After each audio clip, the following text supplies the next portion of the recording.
ഒരുപാട് ആളുകളുടെ ഒരു ആഗ്രഹമാണ് ഒരു IAS ഓഫീസർ ആവണം, അല്ലെങ്കിൽ ഒരു IPS അല്ലെങ്കിൽ IFS പോലെയുള്ള ഇന്ത്യയിലെ തന്നെ അവർ കിട്ടാവുന്ന ഗവൺമെൻറ് ജോബുകളിൽ അല്ലെങ്കിൽ കിട്ടാവുന്ന എല്ലാ ജോലികളിലും വെച്ച് നോക്കുമ്പോൾ ഏറ്റവും ടോപ്പിൽ എന്ന് തന്നെ പറയാൻ പറ്റുന്ന ജോലികളിൽ പെട്ട ഒന്നാണ് ഇത്തരത്തിലുള്ള സർവീസുകൾ എത്തിപ്പെടുക എന്നുള്ളത്. നമ്മൾ സൈറണൊക്കെ വെച്ചിട്ടുള്ള ലൈറ്റൊക്കെ ഉള്ള ഒരു കാറിൽ പോയിട്ട് ഗവൺമെൻറ് കൂടെ ഒരു പ്രോഗ്രാമിലോട്ട് ഒരു ഡിസ്ട്രിക്ട് കളക്ടറൊക്കെ ആയിട്ട് ഇറങ്ങുന്ന കാര്യങ്ങളൊക്കെ പല ആളുകളും ഇമാജിൻ ചെയ്യാറുണ്ടാവും. നമ്മളും തന്നെ ഒരുപാട് സ്കൂളുകളിൽ പല സെഷൻസ് എടുക്കുമ്പോൾ കരിയറിൽ എന്താ അല്ലെങ്കിൽ എന്താണ് ഡ്രീം എന്നൊക്കെ ചോദിക്കുമ്പോൾ ഒരുപാട് ആളുകൾ പറയുന്ന ഒരു സംഭവം കൂടിയാണ് ഇത്തരത്തിലുള്ള IAS IPS IFS IFOS തുടങ്ങിയ ഒരുപാട് സർവീസുകളുണ്ട്, അത്തരത്തിലുള്ള സർവീസുകൾ എത്തിപ്പെടുക എന്നുള്ളത്. പക്ഷേ ഇതൊക്കെ പറയാറുണ്ടെങ്കിൽ പോലും കൃത്യമായിട്ട് എങ്ങനെയാണ് അങ്ങോട്ട് എത്തിപ്പെടാൻ പറ്റുക എന്നുള്ളതൊന്നും മിക്ക ആളുകൾക്കും അറിയില്ല. കുറേ ആളുകൾക്ക് IAS ആവണം എന്നുള്ള ആഗ്രഹത്തിൽ ഒരു ചെറിയ ക്ലാസ് മുതൽ UP ക്ലാസ് മുതലൊക്കെ ചിലപ്പോൾ ഡെയിലി പത്രം വായിക്കുന്ന ആളുകളുണ്ട്. ചില ആളുകളൊക്കെ ഇത് എന്തോ വലിയ സംഭവമാണ്, UPSC എന്ന് പറയുന്ന ഒരു എക്സാം ഉണ്ട്, അത് ചെയ്താലേ കിട്ടുള്ളൂ, അപ്പോൾ നമുക്ക് പറ്റുന്ന പരിപാടിയല്ല എന്ന് വിചാരിച്ചിട്ട് പിന്നീട് ഡ്രോപ്പ് ചെയ്യുന്ന ആളുകളുണ്ട്. ഇങ്ങനെ പല കാറ്റഗറിയിലുള്ള ആളുകളുണ്ട്. അപ്പോൾ ഇങ്ങനെ ഇന്ത്യയിലെ തന്നെ ഏറ്റവും പ്രസ്റ്റീജിയസ് ആയിട്ടുള്ള ഒരുപാട് ആളുകൾ പ്രിപ്പയർ ചെയ്യുന്ന ഏകദേശം 10 ലക്ഷത്തോളം കാൻഡിഡേറ്റ്സ് ആണ് അറൗണ്ട് ഒരു ആവറേജ് ഒരു വർഷം ഇതിനു വേണ്ടി IAS IPS പോലെയുള്ള സർവീസുകളിൽ എത്തണമെന്ന ആഗ്രഹം കൊണ്ട് അവർ ഈ ഒരു UPSC എക്സാമിന് ഫസ്റ്റ് സ്റ്റേജിൽ അപ്പിയർ ചെയ്യുന്ന ആളുകൾ ഏകദേശം 10 ലക്ഷത്തോളം ഉണ്ടെന്നാണ് പറയപ്പെടുന്നത്. അപ്പോൾ ഇത്രയും ആളുകൾ കോമ്പീറ്റ് ചെയ്യുന്ന ഈ ഒരു എക്സാമിനെ പ്രിപ്പയർ ചെയ്യണമെന്നുണ്ടെങ്കിൽ, അല്ലെങ്കിൽ അത് നമ്മുടെ ഡ്രീം ആണെന്നുണ്ടെങ്കിൽ എന്തായിരിക്കണം നമ്മുടെ ഒരു ഫോക്കസ്, അല്ലെങ്കിൽ എങ്ങനെയായിരിക്കണം നമ്മൾ ചെയ്യേണ്ടത്? നമ്മൾ ചെറിയ ക്ലാസ് മുതലേ പത്രം വായിച്ചു തുടങ്ങണോ, NCERT ബുക്കുകൾ വായിച്ചു തുടങ്ങണോ, സോഷ്യൽ സയൻസ് ആണോ ഫോക്കസ് ചെയ്യേണ്ടത്, അല്ലെങ്കിൽ വേറെ ഏതെങ്കിലും സബ്ജക്റ്റ് ആണോ ഫോക്കസ് ചെയ്യേണ്ടത്? എഡിറ്റോറിയൽ പേജുകൾ കുറേ ആളുകൾ പറയാറുണ്ട്, പത്രത്തിൽ വരുന്ന എഡിറ്റോറിയൽ പേജുകൾ എല്ലാ ദിവസവും വായിക്കണം. ഇങ്ങനെ കുറേ കാര്യങ്ങൾ നമ്മൾ പലയിടത്തും പറഞ്ഞ് കേട്ടിട്ട് ചെയ്യുന്നുണ്ടാവും, പക്ഷേ അത് ചെയ്യണോ ചെയ്യേണ്ടതെന്നൊന്നും നമുക്കൊരു കൃത്യമായുള്ള ധാരണ ഉണ്ടാവില്ല. അപ്പോൾ നിങ്ങളൊരു ഹൈസ്കൂൾ അല്ലെങ്കിൽ ഒരു UP ലെവലിലൊക്കെ പഠിക്കുന്ന സ്റ്റുഡൻ്റ് ആണ് എന്നുണ്ടെങ്കിൽ, നിങ്ങൾക്ക് IAS എന്ന് പറയുന്ന ഒരു ഡ്രീം ഉണ്ടെങ്കിൽ നിങ്ങൾ ഇപ്പോൾ എന്താണ് ചെയ്യേണ്ടത്, UP ഹൈസ്കൂൾ ലെവലിൽ എന്ത് ചെയ്യണം എന്നുള്ളതാണ് ഈ ഒരു വീഡിയോയിൽ ഞാൻ പറയാൻ പോകുന്നത്. അപ്പോൾ നിങ്ങൾ പല സ്ഥലങ്ങളിലും സിവിൽ സർവീസ് ഫൗണ്ടേഷൻ കോഴ്സുകൾ കണ്ടിട്ടുണ്ടാവും അല്ലേ? അപ്പോൾ അതൊക്കെ യൂസ്ഫുൾ ആണോ, അല്ലെങ്കിൽ അത് ചെയ്യേണ്ടത് ആവശ്യമുണ്ടോ, ഇങ്ങനെയുള്ള ഒരു കാര്യങ്ങൾ അതിൻ്റെ ഒരു ജനറൽ ആയിട്ടുള്ള ഒരു ഓവർവ്യൂ എന്ത് ചെയ്യും ഇന്ന് ഈ ഒരു വീഡിയോയിൽ നമ്മൾ പറയും. ഓക്കെ, അപ്പോൾ കഴിഞ്ഞ കുറച്ച് ദിവസങ്ങൾക്ക് മുമ്പ് ഇങ്ങനെ ഒരു മൂവി ഇറങ്ങിയിട്ടുണ്ടായിരുന്നു. ഹിന്ദിയിലാണ് മൂവി ഇറങ്ങിയത്, പക്ഷേ അതിൽ തമിഴ്, കന്നഡ, അതുപോലെ തന്നെ മലയാളം, ഇതിനുള്ള പല ലാംഗ്വേജസിലോട്ടും അതിനെ ഡബ് ചെയ്തിട്ടുണ്ട്. ഓക്കെ, 12th ഫെയിൽ എന്നാണ് ആ മൂവിയുടെ പേര്. നിങ്ങൾ എത്ര പേര് ആ ഒരു മൂവി കണ്ടു എന്നറിയില്ല. 12th ഫെയിൽ എന്നാണ് ആ മൂവിയുടെ പേര്. അതായത് ഒരു 12th ഫെയിലായ ഒരാൾ അത് IPS എന്ന് പറയുന്ന ഒരു ഡ്രീമിലോട്ട് എത്തിപ്പെടുന്നതും അതിനു വേണ്ടി അദ്ദേഹം അനുഭവിച്ചുള്ള കഷ്ടപ്പാടുകളും ഇതൊക്കെയാണ് ശരിക്കും ആ മൂവിയിൽ പറയുന്നത്. ഇത് സത്യത്തിൽ നടന്നൊരു കാര്യമാണ്, ഒരാളുടെ ബയോപിക്കാണ്. അപ്പം അത് ഞാൻ കൂടുതൽ കാര്യങ്ങൾ ഡീറ്റെയിൽസ് പറയുന്നില്ല, കാരണം ഞാൻ മൂവി കാണുന്നുണ്ടെങ്കിൽ നിങ്ങൾക്ക് അതിൻ്റെ ഒരു സസ്പെൻസും കാര്യങ്ങളൊന്നും പോകണ്ടെന്ന് വിചാരിച്ചിട്ട്. പക്ഷേ അതിൽ ആ ഒരു മൂവി കണ്ടു കഴിയുമ്പോൾ അതിൽ ഇൻസ്പയർ ആയിട്ടുള്ള ഒരുപാട് ആളുകൾ ഉണ്ടാവും. ഓക്കെ, ഇതിന് മുന്നേയും ഇതുപോലത്തെ പല മൂവീസ് ഉണ്ട്. ഇപ്പം മലയാളത്തിലാണെങ്കിൽ തന്നെ ദുൽഖർ സൽമാനൊക്കെ അഭിനയിച്ചിട്ടുണ്ടായിരുന്ന ഒരു വിക്രമാദിത്യം എന്ന് പറയുന്ന മൂവി ഉണ്ട്. പക്ഷെ അതിലൊന്നും ഇതിൻ്റെ ഒരു പ്രിപ്പറേഷൻ്റെ ഒരു കാര്യങ്ങളോ അല്ലെങ്കിൽ അതിൻ്റെ ഒരു സിസ്റ്റം കാര്യങ്ങളോ അതൊന്നും ഡീറ്റെയിൽ ആയിട്ട് കാണിക്കുന്നില്ല. സ്റ്റോറിയൊക്കെ വേറെ രീതിയിലാണ് പോകുന്നത്. പക്ഷേ ഇതിൽ കുറച്ചും കൂടി അതിൻ്റെ ഒരു പ്രിപ്പറേഷൻ കാര്യങ്ങൾ കാണിക്കുന്നുണ്ട്. അതുപോലെ തന്നെ TVF എന്ന് പറയുന്ന ഒരു യൂട്യൂബ് ചാനൽ ആസ്പിരൻസ് എന്ന് പറയുന്ന ഒരു സീരീസ് ഇറങ്ങിയിട്ടുണ്ടായിരുന്നു. അതും ഇതുപോലെ തന്നെ UPSCക്ക് വേണ്ടിയുള്ള ആസ്പിരൻസ്, UPSCന് പ്രിപ്പയർ ചെയ്യുന്ന ആളുകളുടെ ഒരു ലൈഫ് സ്റ്റൈലും കാര്യങ്ങളൊക്കെ പറയുന്ന ഒരു സംഭവമാണ്. അപ്പോൾ എനിവേ ഞാൻ പറഞ്ഞു വന്നതെന്ന് വെച്ചിട്ടുണ്ടെങ്കിൽ ഇതുപോലത്തെ മൂവീസ് കാണുമ്പം അതിൻ്റെ ലാസ്റ്റ് നമുക്ക് എല്ലാവർക്കും ഗൂസ് ബംസ് ഉണ്ടാവും അല്ലേ? കാരണം ഒരാൾ വളരെ പുവർ ആയിട്ടുള്ള ബാക്ക്ഗ്രൗണ്ടിൽ നിന്ന്, ഓക്കെ, ഒരു പ്രിവിലേജസും ഇല്ലാതെ വളരെ കഷ്ടപ്പെട്ട് കൊണ്ടിരുന്ന ഒരു ബാക്ക്ഗ്രൗണ്ടിൽ നിന്ന് റൈസ് ചെയ്ത് അവരുടെ ഡിറ്റർമിനേഷൻ കൊണ്ടും ഹാർഡ് വർക്കും കൊണ്ടും അവർ ആ ഒരു സക്സസ്സിൽ എത്തിപ്പെടുന്ന സമയത്ത് നമുക്ക് തോന്നുന്ന, നമ്മുടെ ഉള്ളിൽ വരുന്ന ഒരു മോട്ടിവേഷൻ ഉണ്ട്. ആ മോട്ടിവേഷനിൽ പല ആളുകളും ചിലപ്പോൾ ഞാൻ എന്തായാലും IAS ആവുള്ളൂ, എന്തായാലും IPS ആവുള്ളൂ എന്നൊക്കെ പറഞ്ഞ് പോകാറുണ്ട്. പക്ഷേ നമുക്ക് അങ്ങനെ ഡ്രീം നമ്മുടെ ഉള്ളിൽ വന്നിട്ടുണ്ട് എങ്കിൽ അത് IPS IAS അത് മാത്രമല്ല, അത് എഞ്ചിനീയർ ആയിക്കോട്ടെ, doctor, scientist, what ever it is, നിങ്ങളുടെ ഉള്ളിൽ അങ്ങനെ ഡ്രീം ഉണ്ടെങ്കിൽ നിങ്ങൾ ഫസ്റ്റ് മനസ്സിലാക്കേണ്ടത് എങ്ങനെയാണ് അങ്ങോട്ട് എത്താൻ പറ്റുക. മനസ്സിലായോ? എങ്ങനെ എത്താൻ പറ്റുക മനസ്സിലാവും. അല്ലാതെ നമ്മൾ ഇതിങ്ങൾ ഡ്രീം ഉണ്ട് ഗുസ്ബംസ് ആയി മോട്ടിവേറ്റഡ് ആയി മാത്രം നടക്കല്ല വേണ്ടേ, നമ്മൾ അതിനുള്ള പണി തുടങ്ങണം. അപ്പോഴേ ശരിക്കും നമ്മുടെ പാഷനായിട്ട് മാറുന്നുള്ളൂ. ഓക്കെ, അല്ലാതെ വേറെ ആളുടെ സ്റ്റോറി വായിച്ചിട്ടോ അയാളുടെ ഒരു സംഭവം കണ്ടിട്ടോ വെറുതെ മോട്ടിവേറ്റഡ് ആയിട്ട് ഓക്കെ ഞാൻ IAS ആവും എന്ന് പറഞ്ഞ് വീട്ടിൽ വെറുതെ ഇരുന്ന് കഴിഞ്ഞാൽ ഒരാൾ എന്ത് ചെയ്യാൻ പോകുന്നില്ല, ആ ഒരു സംഭവം അച്ചീവ് ചെയ്യാൻ പോകുന്നില്ല. നേരെ മറിച്ച് ഓക്കെ ഇങ്ങനെ സംഭവം ഉണ്ട്, ഇതെനിക്ക് പറ്റുന്ന പരിപാടിയാണ്, അല്ലെങ്കിൽ എനിക്ക് ഇഷ്ടമുള്ള കാര്യമാണ്, ഇതെൻ്റെ ഒരു പാഷനാണ് എന്ന് റിയലൈസ് ചെയ്തിട്ട് അതിനുവേണ്ടി വർക്ക് ചെയ്യുന്ന ആളുകൾക്ക് എന്തുള്ളൂ, അങ്ങോട്ടുള്ള സക്സസ് ഉള്ളൂ. അപ്പോൾ അതിനും എത്രയും നേരത്തെ വർക്ക് ചെയ്ത് തുടങ്ങുന്നോ അത്രയും ഈസി ആയിട്ട് നമുക്ക് എന്ത് ചെയ്യാം, അവിടെ എത്താൻ പറ്റും. അപ്പോൾ നിങ്ങൾ IAS IPS ഇങ്ങനെയുള്ള എക്സാമുകൾ ഫോക്കസ് ചെയ്യുന്നുണ്ടെങ്കിൽ നിങ്ങൾ എഴുതേണ്ട എക്സാം UPSC കണ്ടക്ട് ചെയ്യുന്ന എക്സാമാണ്. ഓക്കെ, UPSC കണ്ടക്ട് ചെയ്യുന്ന സിവിൽ സർവീസസ് എക്സാം ആണ് നിങ്ങൾ ഫസ്റ്റ് എഴുതേണ്ടത്. ആ സിവിൽ സർവീസസ് എക്സാമിൻ്റെ ഏകദേശം ഒരു പാറ്റേൺ ആണ് ഇവിടെ കൊടുത്തിട്ടുള്ളത്. ഓക്കെ, ഇത് ചിലപ്പം പല വർഷങ്ങളിലും ചെറിയ ചെറിയ ഡിഫറൻസുകളൊക്കെ ഉണ്ടാവാം, ഉണ്ടാവാതിരിക്കാം. ഇപ്പോൾ നിങ്ങളൊക്കെ ആ ഒരു UPSC എക്സാം എഴുതാൻ എത്തുമ്പോഴേക്കും ചിലപ്പം ഡിഫറൻസ് ഉണ്ടാവാം.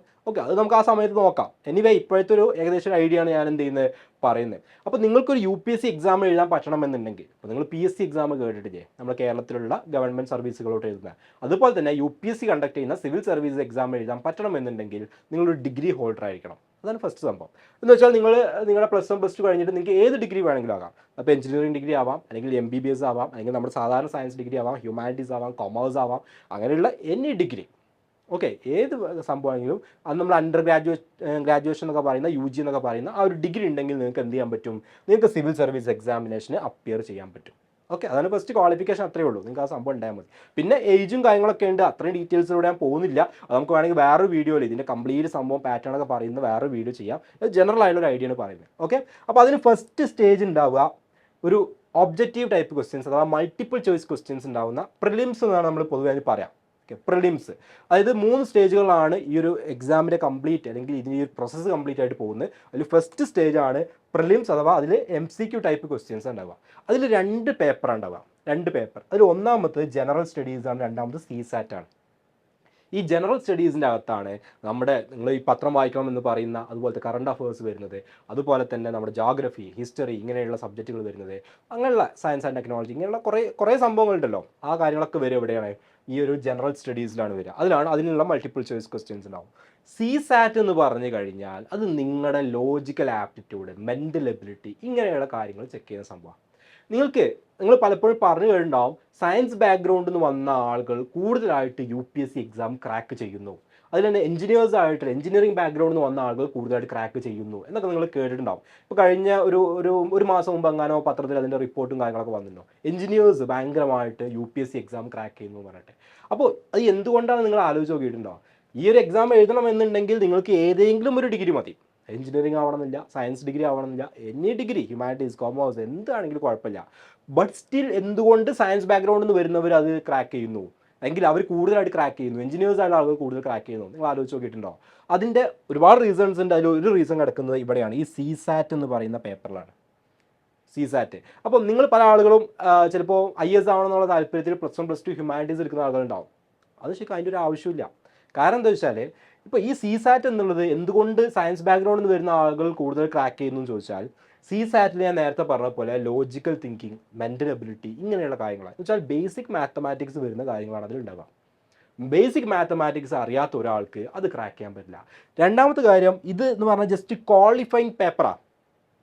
ക്വാളിഫയിങ് പേപ്പർ എന്ന് വെച്ചാൽ അതിലൊരു പെർട്ടിക്കുലർ മാർക്ക് മാത്രം ഉണ്ടായാൽ മതി, അതിൽ കൂടുതൽ ഫുൾ മാർക്ക് വാങ്ങണം എന്നൊരു നിർബന്ധമില്ല.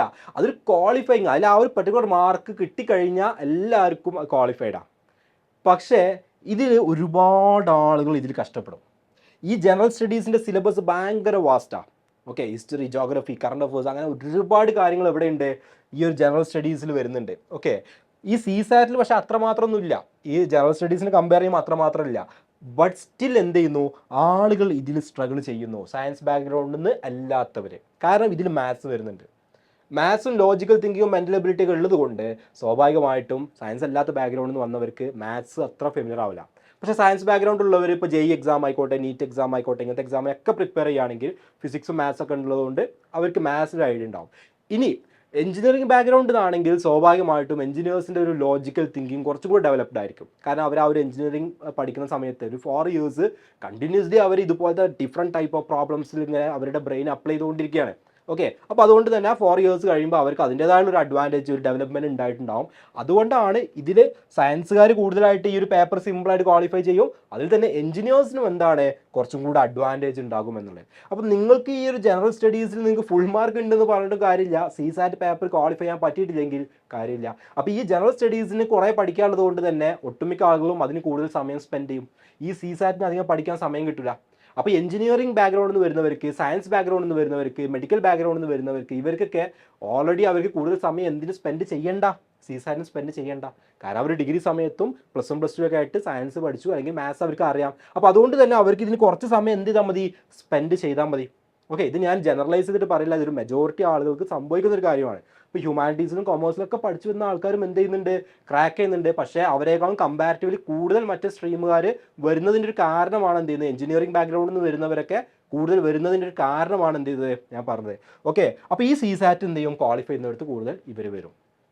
പല ആളുകളും എത്രയോ സ്റ്റുഡൻസ് ജനറൽ സ്റ്റഡീസിൽ നല്ല മാർക്ക് ഉണ്ടാവും, CSAT ക്വാളിഫൈ ചെയ്യാൻ പറ്റാതെ, ജസ്റ്റ് ക്വാളിഫയിങ് പേപ്പർ ആയിട്ടുള്ള CSAT ക്വാളിഫൈ ചെയ്യാൻ പറ്റാതെ അവരെന്ത് ചെയ്യും, ഫെയിലർ ആവും. അപ്പോൾ ഇവിടുന്ന് ഫെയിലർ ആയി കഴിഞ്ഞാൽ പിന്നെ അടുത്ത സ്റ്റെപ്പിലോട്ട് പോകാൻ പറ്റില്ല.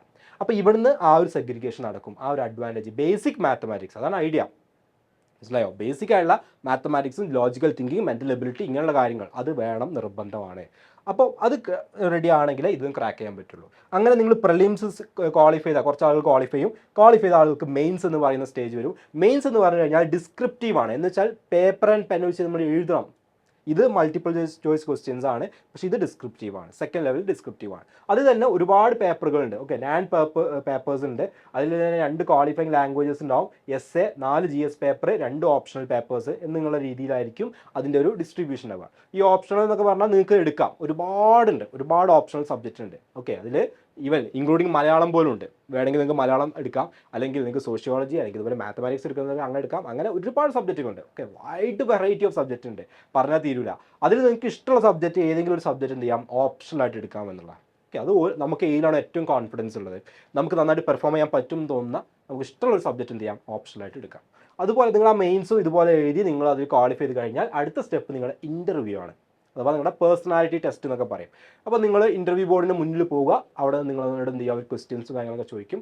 അപ്പോൾ അവിടെ നിങ്ങളുടെ ഒരു വിവരം എന്നുള്ളത്, അല്ലെങ്കിൽ നിങ്ങളുടെ നോളജ് എന്നുള്ളതിൻ്റെ അപ്പുറത്തേക്ക് നിങ്ങളുടെ ഒരു പേഴ്സണാലിറ്റി, നിങ്ങളുടെ ഒരു വിഷൻ, നിങ്ങളുടെ ഓരോ കാര്യങ്ങളിലുള്ള നിങ്ങളുടെ ഒരു നിലപാട്, ഇതൊക്കെയാണ് എന്ത് ചെയ്യുന്നത്, അവിടെ ടെസ്റ്റ് ചെയ്യുന്നത്. കാരണം നിങ്ങൾ അൾട്ടിമേറ്റ്ലി നിങ്ങൾ ഈ ഒരു സിസ്റ്റത്തിലോട്ട് പോകുന്ന ആളുകളാണ്, അല്ലേ? ഇവിടുത്തെ ഒരു ഭരണവുമായിട്ട് ബന്ധപ്പെട്ട, അതിൻ്റെ എക്സിക്യൂഷനുമായിട്ട് ബന്ധപ്പെട്ട ആ ഒരു സിസ്റ്റത്തിലോട്ട് പോകുന്ന ആളുകളാണ്. അപ്പം നിങ്ങൾ ഒരു ഡിപ്ലോമാറ്റ് ആയിരിക്കണം, അല്ലെങ്കിൽ നിങ്ങളുടെ ഡിസിഷൻസ് വളരെ കറക്റ്റ് ആയിരിക്കണം, എന്നെങ്കിൽ മാത്രമേ ബാക്കിയുള്ള കാര്യങ്ങൾ സ്മൂത്ത് ആയിട്ട് റൺ ആവുള്ളൂ. അപ്പോൾ അതുകൊണ്ട് തന്നെ നിങ്ങളുടെ ആ ഒരു പേഴ്സണാലിറ്റിയാണ് ആക്ച്വലി എന്ത് ചെയ്യുന്നത്, ആ ഒരു ഇൻ്റർവ്യൂയിലൂടെ ടെസ്റ്റ് ചെയ്യുന്നത്. കാരണം നിങ്ങളൊരു വിവരം ഓൾറെഡി ഇവിടെ 2 സ്ഥലത്ത് ടെസ്റ്റ് ചെയ്ത് കഴിഞ്ഞു, ഇവിടെ നിങ്ങളുടെ പേഴ്സണാലിറ്റി ടെസ്റ്റ് ചെയ്യും. അതും കൂടി ക്വാളിഫൈ ചെയ്ത ആളുകൾക്കാണ് എന്ത് ചെയ്യുക, അതും കൂടി ക്വാളിഫൈ ചെയ്ത ആളുകളെയാണ് അവർ റാങ്ക് ലിസ്റ്റ് ഇടും.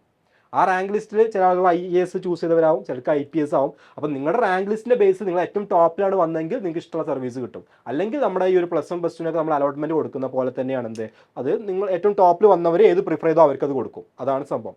അതിൽ തന്നെ ഓരോ വർഷം ഒരു particular number of IAS vacancy ഉണ്ടാവും, IPSന് കുറച്ച് വേക്കൻസി ഉണ്ടാവും. ആ വേക്കൻസിക്ക് അനുസരിച്ചിട്ട് ടോപ്പിൽ വരുന്നവരുടെ പ്രിഫറൻസ് അനുസരിച്ചിട്ട് അലോക്കേറ്റ് ചെയ്യും. ഓക്കെ, ബാക്കി അതിൻ്റെ കാഡറും കാര്യങ്ങളൊക്കെ അങ്ങനെ തന്നെയാണ്, അതിൻ്റെ ഒരു ഇതിനെ ഡിപ്പെൻഡ് ചെയ്തിരിക്കും. ഓക്കെ, അപ്പോൾ ഇങ്ങനെയാണ് അതിൻ്റെ സ്റ്റേജ് പോകുന്നത്. ഇനി ഒരു ഹൈസ്കൂൾ UP സ്റ്റുഡൻറ്റിനെ ഇതിൻ്റെ ഒരു പ്രിപ്പറേഷൻ എവിടെ നിന്ന് തുടങ്ങാം?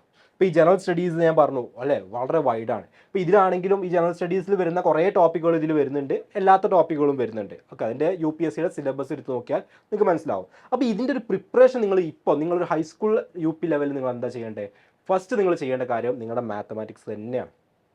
ഓക്കെ, ബേസിക് മാത്തമാറ്റിക്സ് അറിയാതെ നിങ്ങൾ ഏത് എക്സാം എടുത്തോ, ഇപ്പോൾ UPSCയുടെ കേസിൽ നമ്മളത് പറഞ്ഞു, PSCക്ക് നിങ്ങൾക്ക് അത് അറിയാൻ നിർബന്ധമാണ്. ഇനി നിങ്ങൾ എഞ്ചിനീയറിംഗ് എൻട്രൻസ് എക്സാം എഴുതുകയാണെങ്കിൽ മാത്സിൽ നിങ്ങൾ നല്ല അടിപൊളിയായിരിക്കണം. നീറ്റ് എക്സാം എഴുതുകയാണെങ്കിൽ ഫിസിക്സിൽ നിങ്ങൾക്ക് നന്നായിട്ട് സ്കോർ ചെയ്യാൻ പറ്റണം എന്നുണ്ടെങ്കിൽ മാത്സ് അറിയാതെ ഫിസിക്സ് എഴുതാൻ പറ്റില്ല. ബയോളജി ഫുൾ മാർക്ക് കിട്ടിയിട്ടുണ്ടെന്ന് പറഞ്ഞിട്ടും കാര്യമില്ല, ഫിസിക്സിലും കെമിസ്ട്രിയിലും വരുന്ന മാർക്കാണ് അവിടെ നിങ്ങളുടെ റാങ്ക് ഡിറ്റർമിൻ ചെയ്യാം. സോ ഫിസിക്സ് ആൻഡ് കെമിസ്ട്രി നിങ്ങൾക്ക് അറിയണം, അല്ലെങ്കിൽ അതിൻ്റെ പ്രോബ്ലംസ് ചെയ്യണമെങ്കിൽ മാത്സ് അറിയണം. ഇങ്ങനെ നിങ്ങൾ ഇനി ഏത് എക്സാം ആണെങ്കിലും എടുത്തോ. ഓക്കെ, CUT എക്സാം, അതിൽ നിങ്ങൾക്ക് maths, mental ability, logical reason ഇതറിയണം.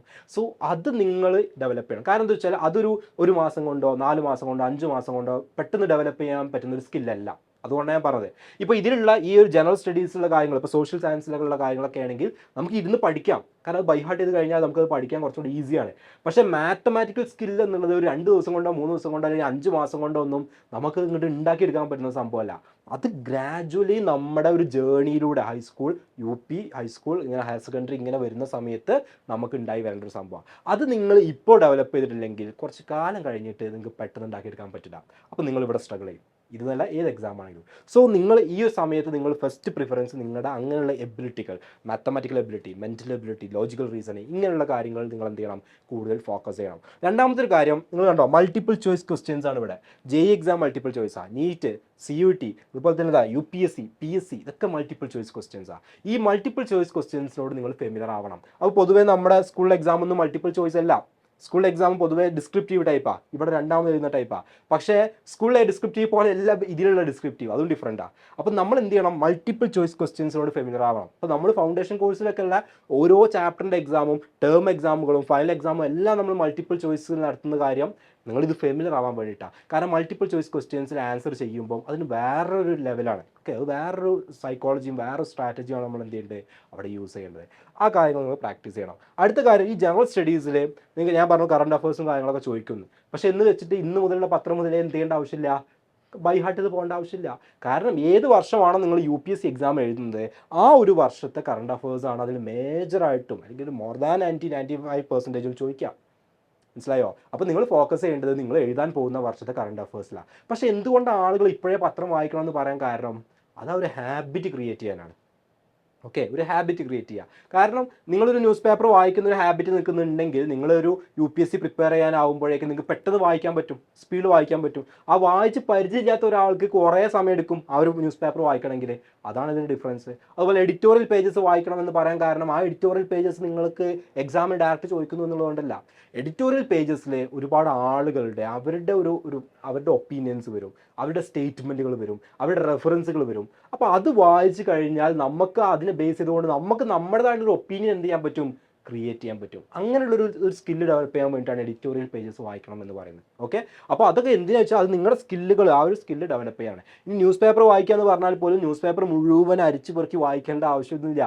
അതൊരിക്കലും പോസിബിൾ അല്ല. നിങ്ങളൊന്ന് ആലോചിച്ച് നോക്കുക, ഒരു ന്യൂസ് പേപ്പർ ഫ്രണ്ട് പേജിലെ ഫ്രണ്ട് ലൈൻ മുതൽ ലാസ്റ്റ് പേജിലെ ലാസ്റ്റ് ലൈൻ വരെ മുഴുവൻ ഒരാൾക്ക് ഇരുന്ന് വായിക്കാൻ പറ്റുമോ? തീരുമോ? എത്ര സമയം വേണ്ടി വരും? നിങ്ങൾക്ക് അതിൻ്റെ കൂടെ വേറെയും കുറേ കാര്യങ്ങൾ പഠിക്കാനുണ്ടാവില്ലേ? അല്ലാതെ ന്യൂസ് പേപ്പർ മാത്രമല്ലല്ലോ ഉണ്ടാവുക, വേറെ എത്രയോ ബുക്സ് പഠിക്കാനുണ്ട്. അപ്പം അത് ശരിക്കും വായിക്കേണ്ട വേറൊരു സ്റ്റൈലുണ്ട്. UPSC എക്സാമിന് നിങ്ങൾ വായിക്കേണ്ട അതിൻ്റെ സിലബസ് മനസ്സിലാക്കിയിട്ട് വായിക്കേണ്ട ഒരു സ്റ്റൈലുണ്ട്. അത് ആ സമയത്ത് നിങ്ങൾ പ്രാക്ടീസ് ചെയ്താൽ മതി. പക്ഷേ അതിന് മുന്നേ എന്ത് ചെയ്യാം, നിങ്ങൾ ഈ ന്യൂസ് പേപ്പർ റീഡിങ് ഹാബിറ്റ് എന്ത് ചെയ്യുക, അത് പാരലലി ക്രിയേറ്റ് ചെയ്ത് കൊണ്ടുവരിക എന്നുള്ളതാണ്. അതാണ് ഇപ്പോൾ ഇമ്മീഡിയറ്റ്ലി നിങ്ങൾ ചെയ്യേണ്ട കാര്യങ്ങൾ. അപ്പോൾ നിങ്ങളുടെ ബേസിക് മാത്തമാറ്റിക്സ്, അതുപോലെ ലോജിക്കൽ, മെൻ്റൽ എബിലിറ്റി, ഇങ്ങനത്തെ കാര്യങ്ങൾ ഡെവലപ്പ് ചെയ്യുക. അതുപോലെ തന്നെ ഈ ജനറൽ സ്റ്റഡീസിൻ്റെ ഭാഗമായിട്ട് ന്യൂസ് പേപ്പർ വായിക്കുന്നു, അങ്ങനത്തെ ഹാബിറ്റുകൾ ക്രിയേറ്റ് ചെയ്യുക. പിന്നെ MCQ type, okay, multiple choice questions practice ചെയ്തിട്ട് തന്നെ പഠിക്കണം. നന്നായിട്ട് പ്രാക്ടീസ് ചെയ്യണം. ഒരു 10,000 എക്സാമുകളെങ്കിലും അതിന് മുന്നേ എന്ത് ചെയ്യുക, എഴുതി പ്രാക്ടീസുള്ള ഒരാൾ പോയിട്ട് അവിടെ പോയി എഴുതുമ്പോൾ അയാൾക്ക് അതിൻ്റെ ഇമ്പാക്റ്റ് ഉണ്ടാവും. നേരെ മറിച്ച് ആദ്യമായിട്ട് പോയി എഴുതുന്ന ആൾക്ക് എന്തുണ്ടാവില്ല, അതുണ്ടാവില്ല എന്നുള്ളതാണ്. അപ്പോൾ നിങ്ങൾ ഇപ്പോൾ സോഷ്യൽ സയൻസ് ശരിക്കും 6th മുതൽ 12th വരെയുള്ള NCERT ബേസ് ചെയ്തിട്ടാണ് എന്ത് ചെയ്യാം, സോഷ്യൽ സയൻസിൻ്റെ ടോപ്പിക്സ് വരുന്നത് ആക്ച്വലി. പക്ഷേ എന്നാൽ പോലും നിങ്ങൾ ഇപ്പോഴേ ഇരുന്ന് ബൈ ഹാർട്ട് ചെയ്യണം എന്നുള്ളത് ഞാൻ പ്രിഫർ ചെയ്യുന്നില്ല. കാരണം അത് നിങ്ങൾ മറന്നു പോകും പിന്നീടും. അപ്പോൾ ആ സമയത്ത് എന്ത് ചെയ്താൽ മതി, അതിൻ്റെ പ്രിപ്പറേഷൻ ടൈമിൽ അത് കുറച്ചും കൂടെ സിലബസ് മനസ്സിലാക്കിയിട്ട് പഠിച്ചാൽ മതി. അല്ലാതെ മുഴുവൻ കാര്യങ്ങളും ബൈ ഹാർട്ട് ചെയ്യേണ്ട ആവശ്യമില്ല. UPSCയുടെ സിലബസ് മനസ്സിലാക്കിയിട്ട് ആ സമയമാകുമ്പോഴേക്കും എന്ത് ചെയ്യുക, പഠിച്ചാൽ മതി. അതുകൊണ്ട് ഞാൻ പറഞ്ഞത് അതൊക്കെ നിങ്ങൾക്ക് ആ സമയത്ത് പഠിച്ചെടുക്കാൻ പറ്റും. ഓക്കെ, അത് നന്നായി ഡിറ്റർമിൻ ചെയ്ത് അതിന് ഫുൾ ടൈം പ്രിപ്പറേഷനിൽ ഇരിക്കുന്ന ഒരാളെ സംബന്ധിച്ചിടത്തോളം ആ കാര്യങ്ങളൊക്കെ അപ്പോൾ പഠിച്ചെടുക്കാൻ പറ്റും, അതിനുള്ള സമയം ഉണ്ടാകും. പക്ഷേ ഈ സാധനം, ഈ മെൻ്റൽ എബിലിറ്റിയും അല്ലെങ്കിൽ ലോജിക്കൽ റീസണിങ്ങും മാത്തമാറ്റിക്കൽ സ്കില്ലും എന്ത് ചെയ്യാൻ പറ്റില്ല, അത് ഉണ്ടാക്കിയെടുക്കാൻ പറ്റില്ല. അത് നമ്മൾ കുറേ ടൈമിൻ്റെ ഉള്ളിൽ നമുക്ക് ഉണ്ടായി വരേണ്ട സംഭവമാണ്. അപ്പോൾ നിങ്ങൾ എന്ത് ചെയ്യുക, ആ കാര്യങ്ങളിൽ ഫോക്കസ് ചെയ്യുക. അപ്പോൾ അതുകൊണ്ടാണ് നമ്മുടെ ഫൗണ്ടേഷൻ കോഴ്സിൽ ജോയിൻ ചെയ്യുന്നവരോടൊക്കെ നമ്മൾ പറയാറുണ്ട്, ഈവൻ നിങ്ങൾ UPSC ടാർഗറ്റ് ചെയ്യുന്നവരായിക്കോട്ടെ, JEE ആയിക്കോട്ടെ, NEET ആയിക്കോട്ടെ, വാട്ട് എവർ ഇറ്റ് ഈസ്, നിങ്ങൾക്ക് ഉണ്ടാവേണ്ട കുറച്ച് സ്കില്ലുകളുണ്ട്. ആ സ്കില്ലുകളാണ് ആക്ച്വലി നിങ്ങൾക്ക് എന്ത് ചെയ്യുക, നമ്മൾ ഈ ഒരു 6th സ്റ്റാൻഡേർഡ് മുതൽ 10th സ്റ്റാൻഡേർഡ് വരെയുള്ള സ്റ്റുഡൻസിന് കണ്ടക്ട് ചെയ്യുന്ന ഈ ഒരു ഫൗണ്ടേഷൻ പ്രോഗ്രാമിലൂടെ നമ്മൾ പ്രൊവൈഡ് ചെയ്യുക. അപ്പോൾ നിങ്ങളുടെ സ്കൂളുകളിൽ നിങ്ങൾക്ക് പഠിക്കാനുള്ള മുഴുവൻ സിലബസും നമ്മൾ അതിൻ്റെ കൂടെ കവർ ചെയ്യും. അതിൻ്റെ എക്സ്ട്രാ ആയിക്കൊണ്ട് അഡീഷണൽ കണ്ടന്റും മാത്രമല്ല, ഓരോ ചാപ്റ്ററിനും മൾട്ടിപ്പിൾ ചോയ്സ് ക്വസ്റ്റ്യൻസ് വെച്ചുള്ള എക്സാം എങ്ങനെയാണോ നാഷണൽ ടെസ്റ്റിംഗ് ഏജൻസി JEE ഒക്കെ നടത്തുന്ന NTA എങ്ങനെയാണോ അവരുടെ ഒറിജിനൽ എക്സാം നടത്തുക, അതേ ഫോർമാറ്റിൽ നെഗറ്റീവ് മാർക്കിംഗ് ഒക്കെ ഉള്ള രീതിയിൽ, റാങ്ക് ലിസ്റ്റ് വരുന്ന രീതിയിൽ നമ്മൾ എക്സാമുകൾ കണ്ടക്ട് ചെയ്യുന്നു. എല്ലാം നിങ്ങൾക്ക് വളരെ ചെറിയ പ്രായത്തിൽ നിങ്ങളത് എക്സ്പീരിയൻസ് ചെയ്യാൻ വേണ്ടിയിട്ടാണ്.